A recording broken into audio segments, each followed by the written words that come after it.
महाराज पर भविष्यवाणी पड़ गई भारी।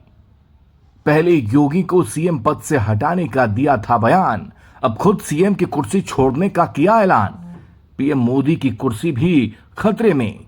हरियाणा चुनाव से पहले केजरीवाल का बड़ा दाव। आज से 2 दिन के बाद मैं सीएम की कुर्सी से इस्तीफा देने जा रहा हूं।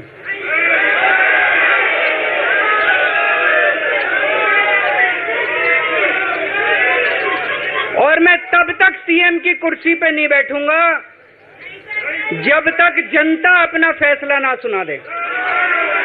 मैं जनता के बीच में जाऊंगा, गली गली में जाऊंगा, घर घर में जाऊंगा, और जब तक जनता अपना फैसला ना सुना दे कि केजरीवाल ईमानदार है, तब तक मैं सीएम की कुर्सी के ऊपर नहीं बैठूंगा।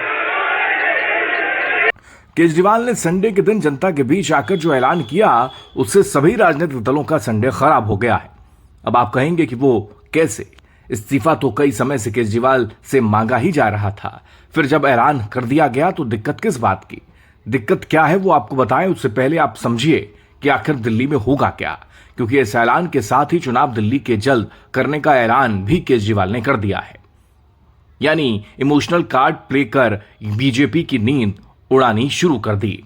हालांकि इसका नुकसान केवल बीजेपी को नहीं, बल्कि इसका नुकसान तमाम उन राजनीतिक पार्टियों को होगा जो इंडी अलायंस का दम भरकर सरकार हिलाने की बातें किया करते हैं। क्योंकि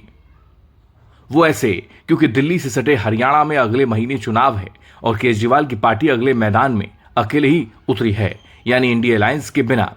ऐसे में इसका सीधा नुकसान कांग्रेस और तमाम राजनीतिक दलों को होगा। बीजेपी को तो नुकसान लाजमी है ही। हालांकि इस इस्तीफे वाली थ्योरी का नुकसान बीजेपी को लोकसभा के चुनाव में पहले हो चुका है। यानी वो केजरीवाल का बयान जिसमें उन्होंने सीएम योगी को पद से हटा देने का ऐलान कर दिया था कि लोकसभा चुनाव के बाद योगी यूपी के सीएम नहीं रहेंगे। वही थ्योरी खुद पर लगाते हुए इमोशनल दाव दिल्ली की जनता के सामने उन्होंने चला। बीजेपी का एक नेता नहीं छोड़ा। आडवाणी जी की राजनीति खत्म कर दी इन्होंने, मुरली मनोहर जोशी की राजनीति खत्म कर दी, सुमित्रा महाजन की, शिवराज सिंह चौहान जिसने मध्य प्रदेश का चुनाव जीत के दिया इन लोगों ने, शिवराज सिंह चौहान ने उसको मुख्यमंत्री नहीं बनाया, उसकी राजनीति खत्म कर दी। वसुंधरा राजे की राजनीति खत्म कर दी इन्होंने, खट्टर साहब की राजनीति खत्म कर दी, डॉक्टर रमन सिंह की राजनीति खत्म कर दी। अब अगला किसका नंबर है? योगी आदित्यनाथ।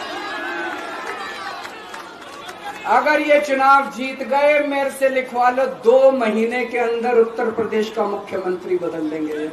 अब देखना यह है कि 2013 में जनता के बीच रहकर इमोशनली जाकर कम सीटें होने के बावजूद भी सत्ता में काबिज होने वाले केजरीवाल 49 दिन सरकार चलाने के बाद दिल्ली में सत्ता के शिखर पर काबिज होने वाली पार्टी इस बार कैसे जनता को अपने पाले में करती है और दिल्ली पर फिर से कब्जा कैसे कर पाती है।